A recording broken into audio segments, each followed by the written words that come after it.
continuation. When we kept the Passover, yeah, I got interrupted. So this is a new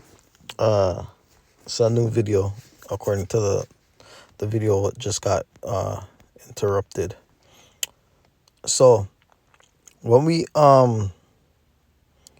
kept the Passover over 2,000 years ago in Egypt, every time when we went into a new year and we were held in captivity, or we had other kings reigning over us, or whenever we kept the Passover, we're praying and pleading to the Most High to destroy these wicked men, to free us up out of bondage.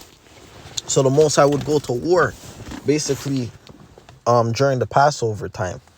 So these are actually war times. These are actually critical times, because anything can happen in the Passover, during the Passover, because this is the time we had to run and flee, and we're on the haste from Pharaoh or from the enemies, where the Most High would go in and do work miracles and wonders, right?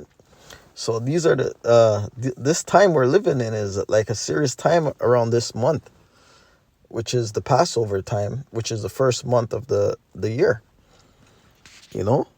So you gotta, really know that, we're living in some serious times right now, man. For us to have to keep the Passover every generation, every year we have to keep the Passover, and every generation it has to be handed down to within Israel,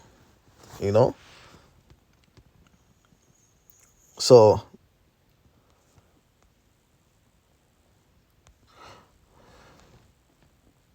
I'm down here by verse 12. It says, "For I will pass through the land of Egypt this night, and will smite all the firstborn in the land of Egypt, both man and beast, and against all the gods of Egypt. I will execute judgment. I am the Lord, Yahweh Bashem Yahweh Shai. And the blood shall be to you for a token upon the houses where ye are. And when I see the blood, I will pass over you, and the plague shall not be upon you to destroy you when I smite the land of Egypt. And this day shall be unto you for a memorial, and he shall keep it a feast to the Lord, Yahweh Bashem Yahshai, throughout your generations. Ye shall keep it a feast by an ordinance forever." So this Passover is forever, man. It's through our whole generation. There's a feast. We're gonna keep the feast, and the Most I just tell you plain as it is written. It's throughout our whole generation, and we must keep it as a memorial, something to always remember, to look back. So even when this place gets destroyed, this will be a Passover time. It'll be a memorial. The Most High is gonna destroy this place. Could happen anytime. Could happen anytime now. Anytime. And that day is gonna be a memorial. It says, verse 15, 7 days shall he eat the unleavened bread. Even the first day he shall put away leaven out of your houses. For whosoever eateth the leavened bread from the first day until the 7th day, that soul shall be cut off from Israel.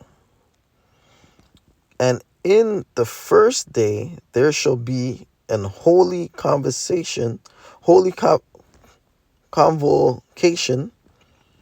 and in the 7th day there shall be an holy convocation to you. No manner of work shall be done in them, save that which every man must eat, that only may be done of you. And he shall observe the feast of the unleavened bread For in this self same day have I brought your armies out of the land of Egypt. Therefore shall he observe this day in your generations by an ordinance forever.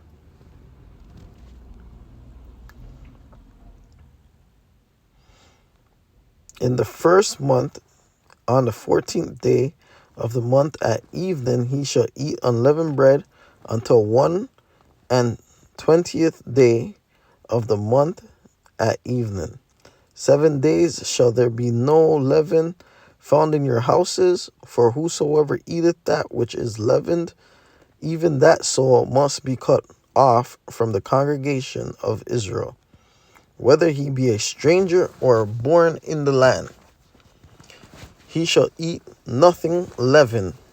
In all your habitations shall he eat unleavened bread. And then Moses called for all the elders of Israel and said unto them, Draw out and take you a lamb according to your families, and kill the Passover. And he shall take a bunch of hyssop and dip it in the blood that is in the basin, and strike the lintel and the 2 side posts with the blood that is in the basin, and none of you shall go out the door of his house until the morning. Verse 23, for the Lord will pass through to smite the Egyptians, and when he seeth the blood upon the lintel and on the 2 posts, the Lord will pass over the door and will not suffer the destroyer to come in unto your houses to smite you, and he shall observe this.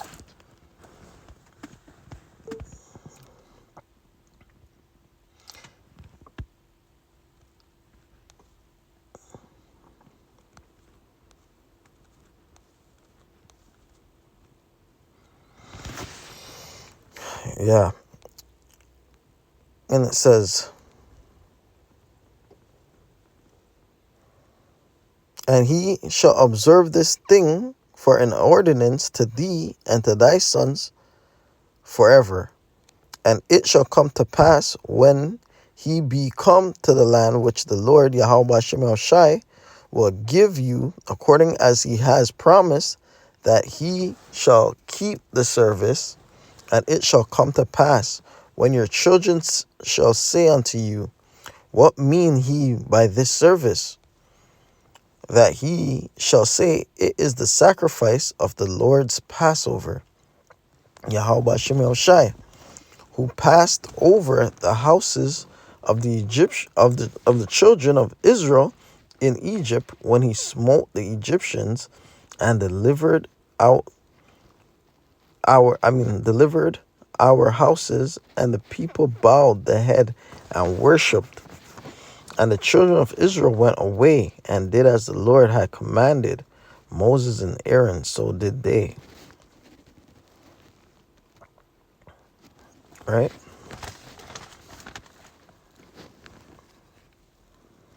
And it came to pass, verse 29, and it came to pass that at midnight the Lord smote all the firstborn in the land of Egypt, from the firstborn of the Pharaoh that sat on his throne unto the firstborn of the captive that was in the dungeon, and all the firstborn of cattle.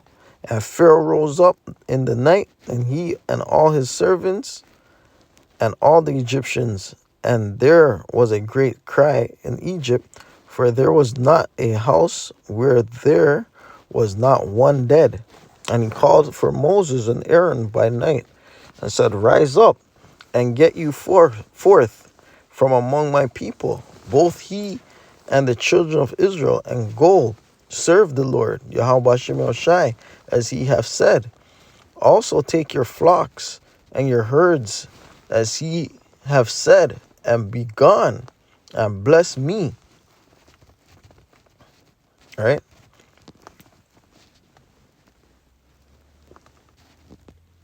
So this was the exodus of Israel, right? So this is how we got free from Egypt over 2,000 years ago, when Pharaoh said, hold back the water, and let his people go and walk through the midst of the Egyptians.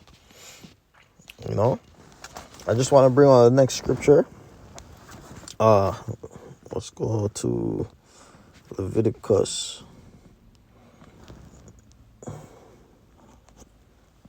So this is Leviticus chapter 23, verse 5. It says, actually,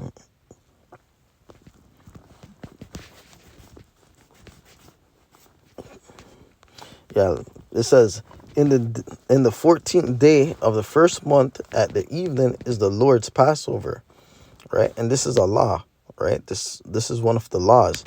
So this day is considered to be the Passover.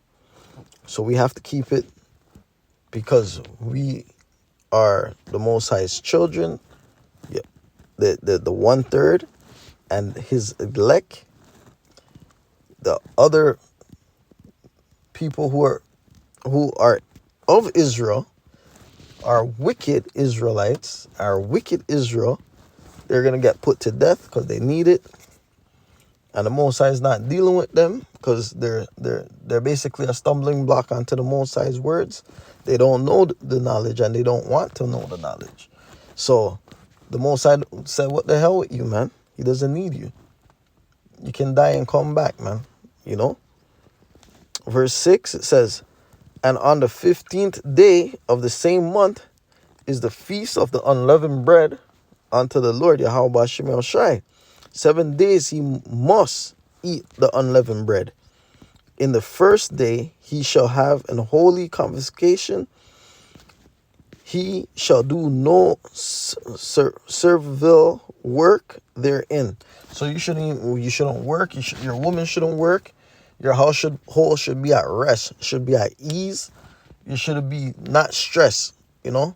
You shouldn't be hustling and hastening yourself outside to be outside or to work or to do anything. You must be at ease. It's like having what do you call it? It's like basically almost where is it? It's like your Sabbath. It's having a Sabbath basically, you know. So you just must chill.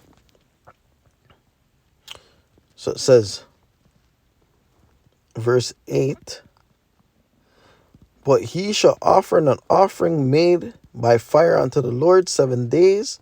In service day, Salakia, and 7th day is an holy convocation.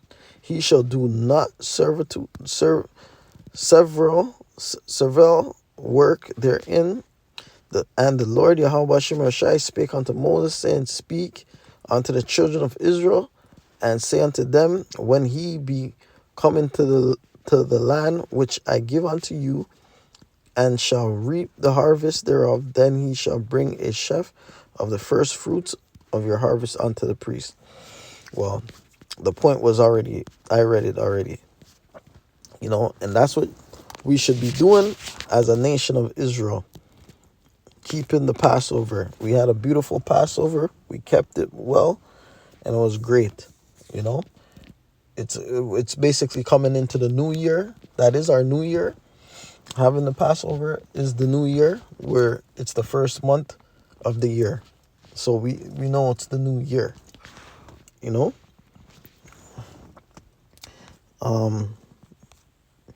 Yeah, and this is Numbers.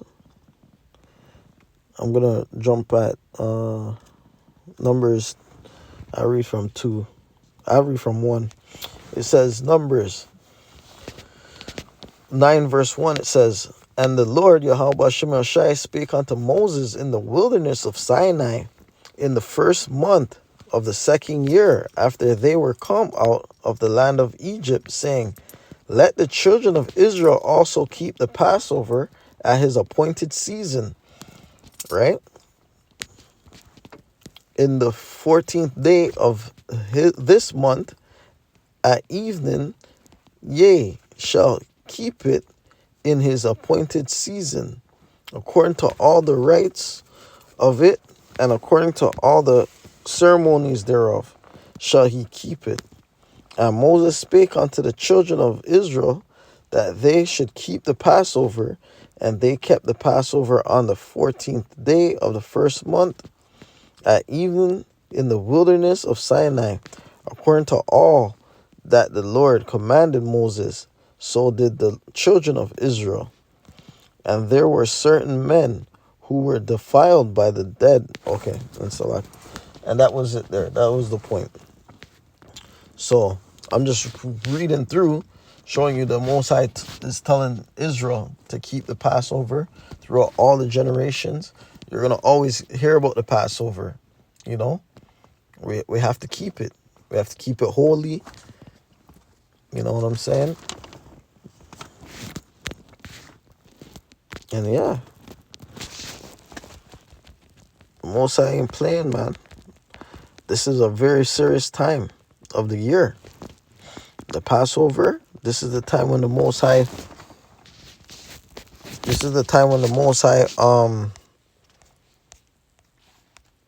freed Israel from bondage, out of bondage.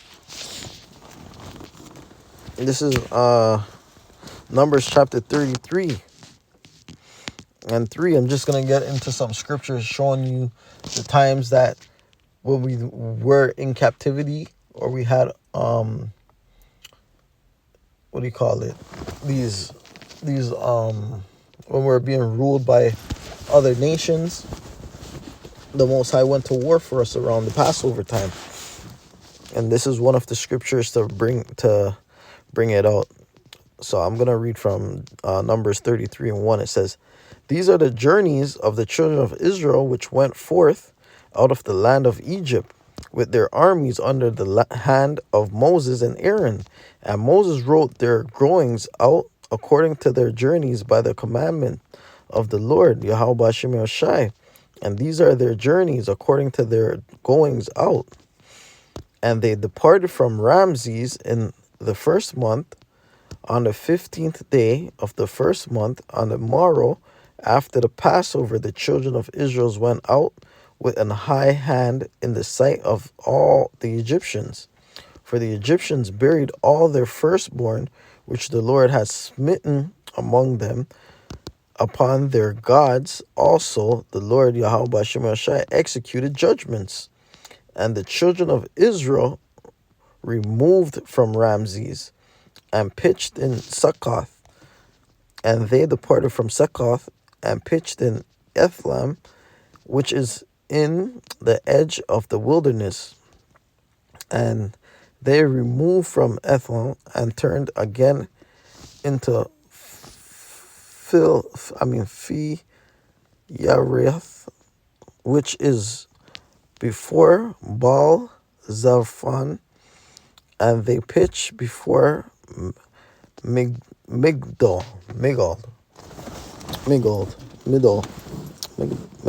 or something like that. Yeah, Salakia, Medal. And they departed from before Piharath and passed through the midst of the sea into the wilderness, and went through 3 days' journey in the wilderness of Etham and pitched in Merath. And they removed from Merath and came unto Elim. And Elim were 12 fountains of water. But this is just going into the places we dwelt when we were leaving out of Egypt, and we had to pitch and we had to encamp different grounds, you know.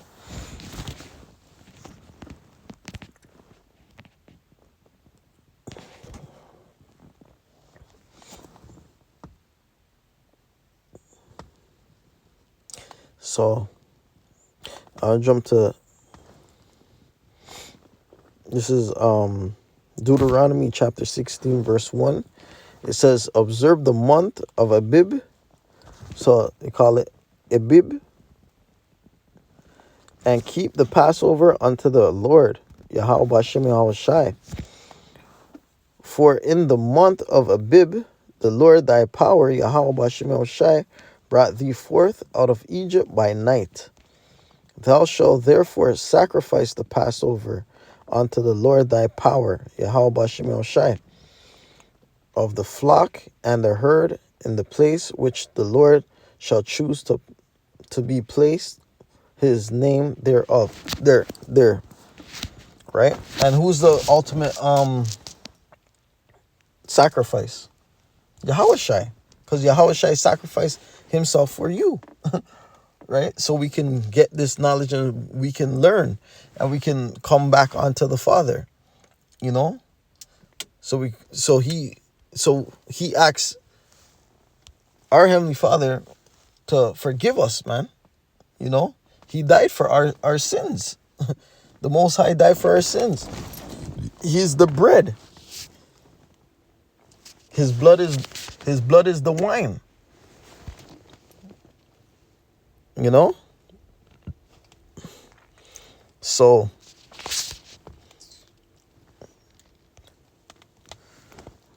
with that, we don't have to go and kill these animals anymore. We don't have to go and kill a baby goat right now. You know, we don't have to do no sacrificing like that. How we would have done it 2,000 years ago.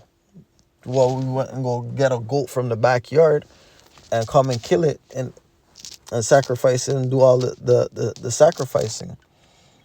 You know, like when you go, and I'll prove that point in Hebrews. There's a scripture in Hebrews that proves that. You know, the Most High said we don't have to do that no more. But I'm gonna jump to let me read verse 2. It says, "Thou shalt therefore sacrifice the Passover unto the Lord thy power, Yahweh Bashem Yahushai, of the flock and the herd, and place which," oh yeah, I read that part, "which the Lord shall choose to place his name there. Thou shalt eat no leavened bread with it. 7 days thou eat unleavened bread therewith, even the bread of the affliction, for thou camest forth out of the land of Egypt in haste, that thou mayest remember the day when thou camest forth out of the land of Egypt, and all days of thy life." Right? And the next holy day, what's very important, is the atonement. Right? We'll get into that next time. But it goes hand in hand, right? All the high holy days. And then it says, verse 4, it says, "And there shall be no leavened bread seen with thee in all thy coasts 7 days, neither shall there anything of the flesh which thou sacrificeth the first day at even remain all night unto the morning, and thou mayest not sacrifice the Passover within any of thy gates, which the Lord thy power, Yahweh Bashem Yahushai, giveth thee, but at the place which the Lord thy power, Yahweh Bashem Yahushai, shall choose to place his name in, there thou shalt sacrifice the Passover at evening, at the going down of the sun, at the season that thou camest forth out of in Egypt, of Egypt." And that was the first month. That's this month. And that's why we kept the Passover. "And thou shalt roast and eat it, and the place with which the Lord thy power, Yahweh Bashem Yahushai, shall choose." And this land and our land and the land where that we dwell in, the Most High, and we're exalting the Most High's name, Yahweh Bashem Yahushai. Through the men of great millstone, what broke down the name very well, right? And the truth is out, you know, and we keep the Passover in the land, you know, to the best of our ability. You know what I'm saying? So it says, "And thou shalt roast and eat it in the place which the Lord thy power, Yahweh Bashem Shai, shall choose, and thou shalt turn in the morning and go unto thy tents. 6 days thou shalt eat unleavened bread, and no one, Salakia, and on the seventh day shall be a solemn assembly to the Lord thy power, Yahweh Bashem Shai, and thou shalt do no work therein. 7 weeks thou number unto thee. Oh yeah, and stop right there. And that was it. So I'm just, making hoping that this is edifying to the men of Israel, to the one elect, one, the 1/3, and the elect. Hopefully, brothers come across the pages, taking the videos, and get edified. And hopefully one day they could become a teacher, or they become somebody that the Most High is going to need. Because the Most High really doesn't need you. The Most High already has who he needs.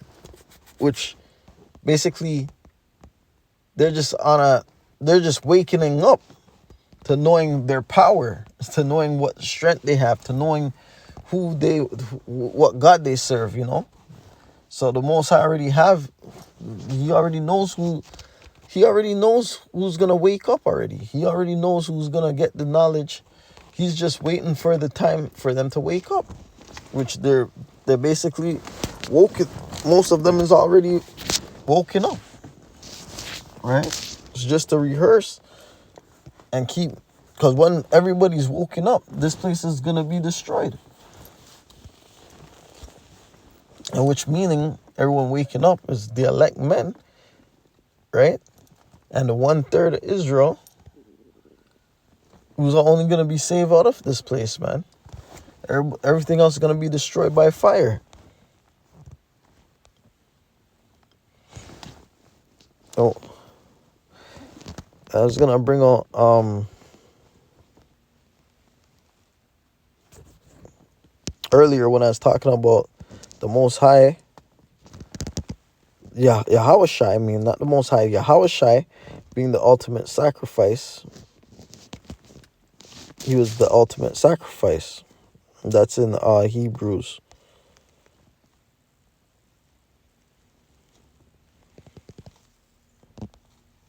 Yeah. Hebrews chapter 9, verse 11. It says, but Yahweh Shai being come and high priest of good things to come, by a greater and more perfect tabernacle, not made with hands, that is to say, not of this building, neither by the blood of goats and calves, but by his own blood he entered in once into the holy place, having obtained eternal redemption for us, right? For if the blood of bulls and goats and the ashes of an heifer sprinkled the unclean, sanctified to the purifying of the flesh, how much more shall the blood of Yahushua, who through the eternal Spirit offered himself without spot to Yahweh Bashem Yahushua, to Yahweh, Salakia, to Yahweh, purge your conscience from the dead works to serve the living power, Yahweh Bashem Yahushua, Yahweh. And for this cause he is the mediator of the New Testament, that means of the death for the redemption of the transgressions that were under the first testament, they which are called might receive the promise of eternal inheritance. For where a testament is, there must also of necessity be the death of the testor. For a testament is the force after men are dead. Otherwise it is not of no strength at all while the testator liveth. Right? Because we're all being tested, man. This is a big test at the end of the day. Whereupon neither the first testament was dedicated without blood. For when Moses had spoken every precept to all the people according to the law, he took the blood of the calves and the goats with water and scarlet wool and hyssop and sprinkled both the book and the people, saying, This is the blood of the testament which Yahweh has enjoined unto you. Moreover, he sprinkled the blood of both the tabernacle and of the vessels of the ministry. And almost all things are by the law purged with blood, and without shedding of blood is no remission.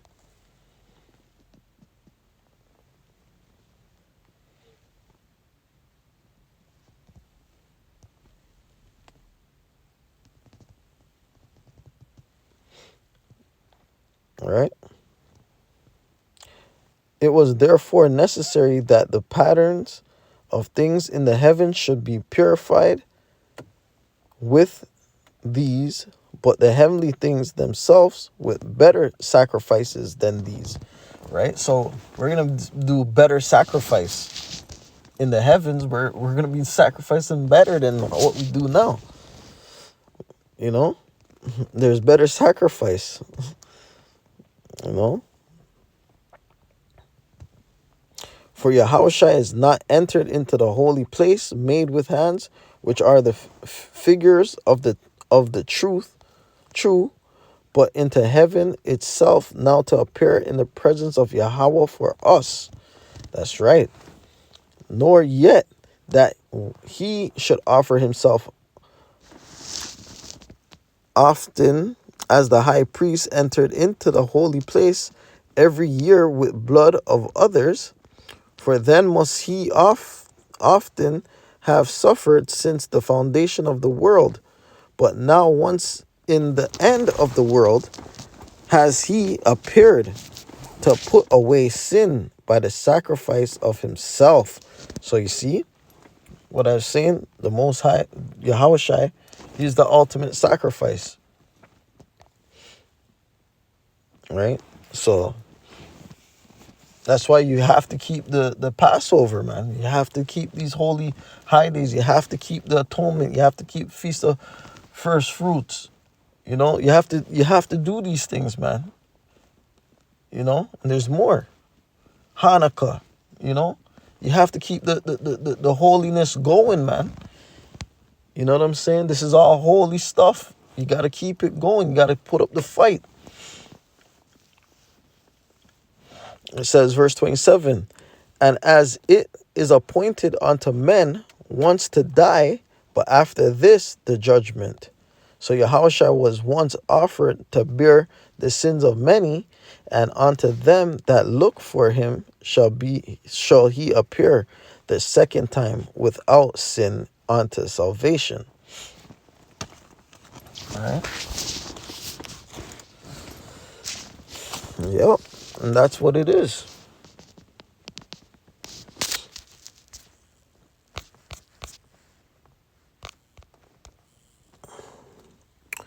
It goes, this is First Ezra.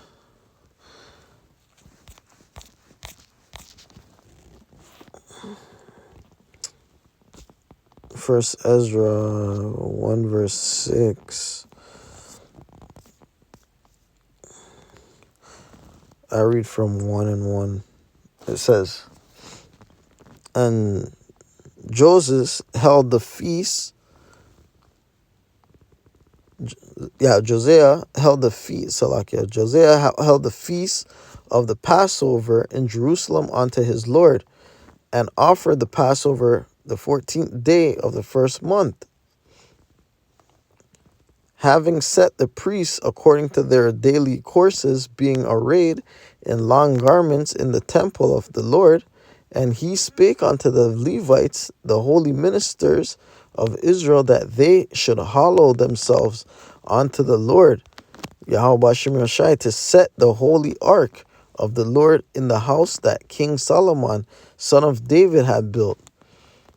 and said, He shall no more bear the ark upon your shoulders. Now therefore serve the Lord thy power, Yahweh Bashem Shai, and minister unto his people Israel, and prepare you after your families and kindred, according as David the king of Israel prescribed, and according to the magnificent of Solomon his son, and standing in the temple according to the several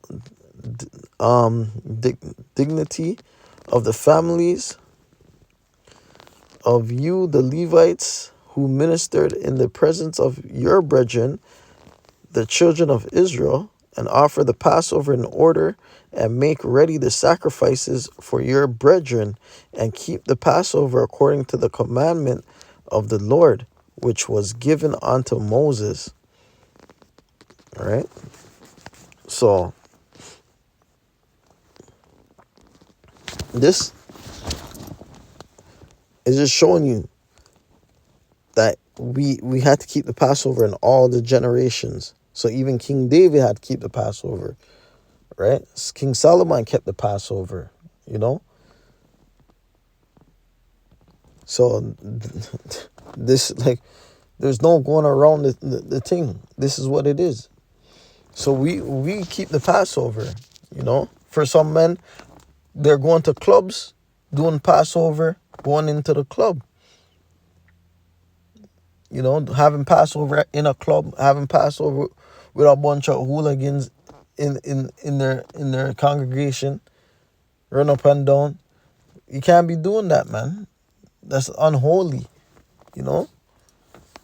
You have to keep it holy. You know what I'm saying?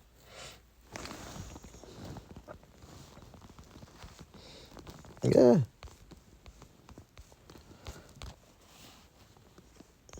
And when you jump down to 12, it says, and they, you know, it's just going to tell you what happened.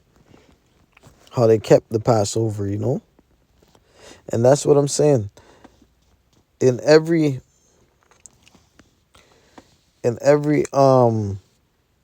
time of history in the ancient time, we, throughout the generations, we kept the Passover through the whole through our whole journey. We kept the Passover, you know?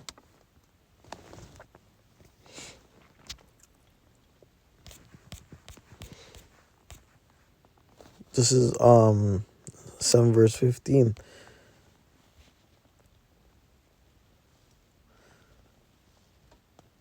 I feel like he turned the council of kings. Yeah, this is I read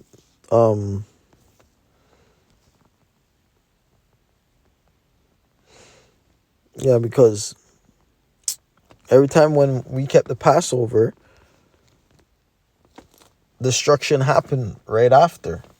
You know, and this is one account on it. This is First Ezra, chapter 7. I just try and get to a point somewhere. I read from like chapter verse 9.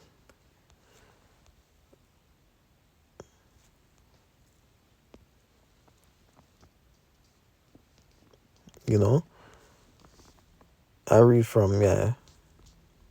It says verse 9, and it says, the priests also, the Levites, stood arrayed in their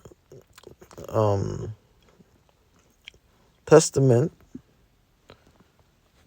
according to their kindred in the services of the Lord Yahweh Shem Shai of Israel, according to the book of Moses, and the porters of every gate, and the children of Israel that were of the captivity held the Passover.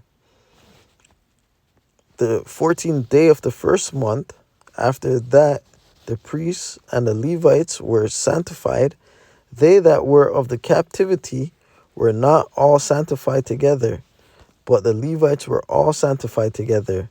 And so they offered the Passover for all them of the captivity, for and for their brethren, the priests and themselves, and the children of Israel that came out of the captivity did eat, even all they that had separate themselves from the abomination of the people of the land and sought the Lord. And they kept the feast of the unleavened bread 7 days, making mercy before the Lord, for that he had turned the counsel of the king of Assyria towards them to strengthen their hands in the works of the Lord, Yahweh Shem Shai of Israel.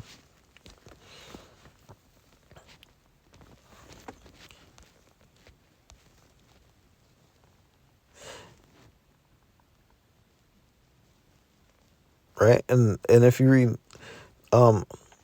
First Ezra 7 verse 1, it says, Then the Senate, the Sissones, the governor of the Colossyria and the Phoenicia, and Sabrabozans with their companions, following the commandments of King Darius, did very carefully oversee the holy work, assessing the ancient of the Jews and the governors of the temple, and so the holy works prospered when Agos and Zacharias the prophets prophesied.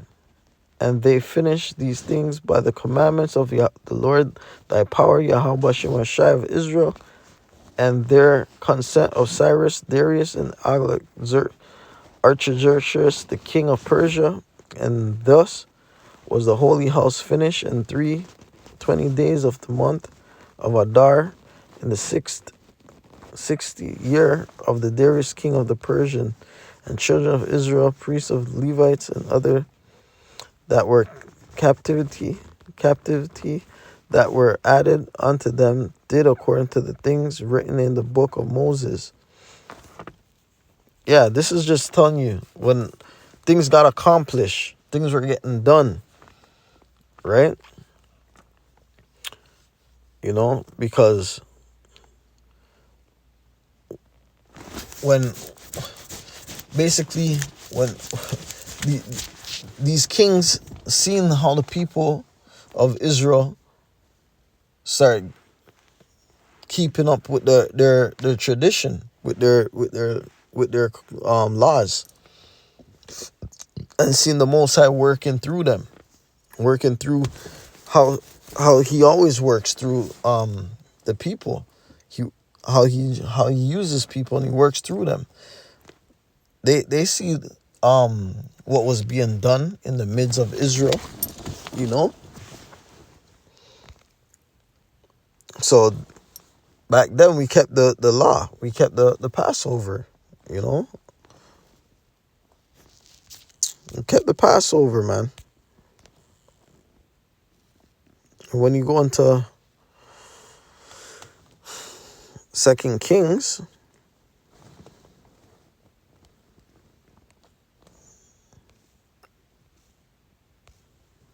verse 23.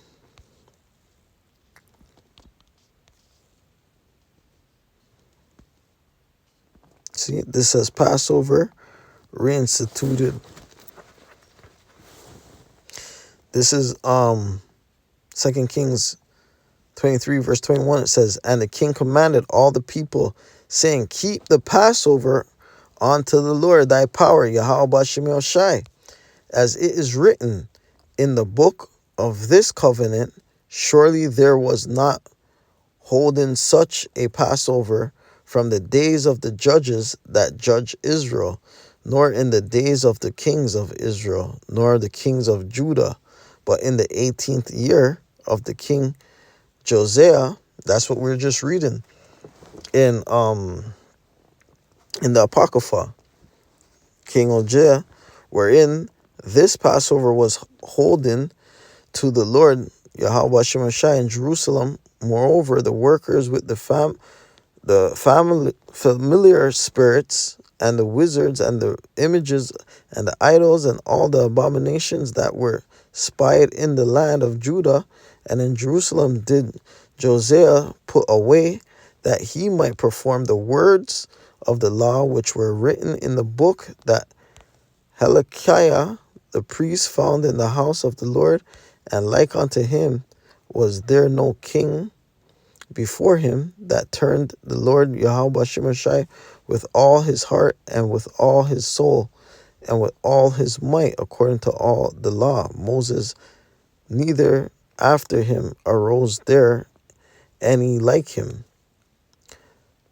Notwithstanding, the Lord turned not from the fierceness of the great wrath wherewith his anger was kindled against Judah, because of all the provocations that Manasseh had provoked him without. And the Lord Yahushai said, I will remove Judah also out of my sight, as I have removed Israel, and will cast off his city Jerusalem, which I have chosen, and the house of which I said, my name shall be there. Right?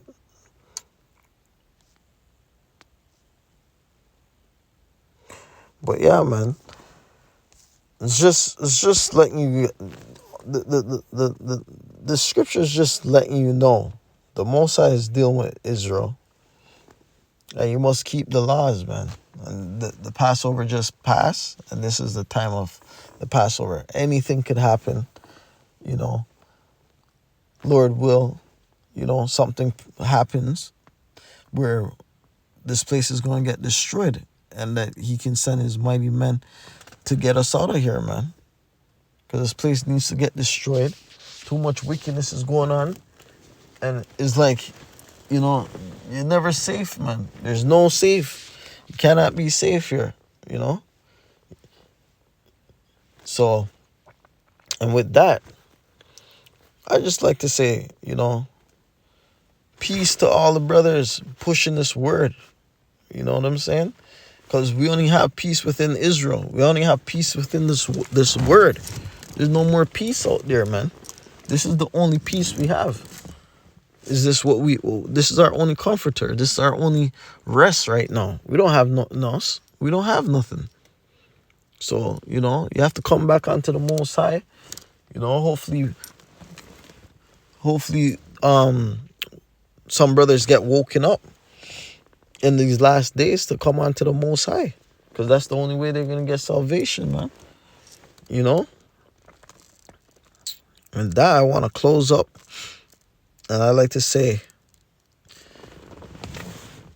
all glory unto Yahweh, Ba'ashem, Yahweh Shai, and double honors unto the men of great millstone, who rule well and taught us this word through the Spirit. And to the brothers pushing this word, I like to say, Shalom. Until next time, Lord willing.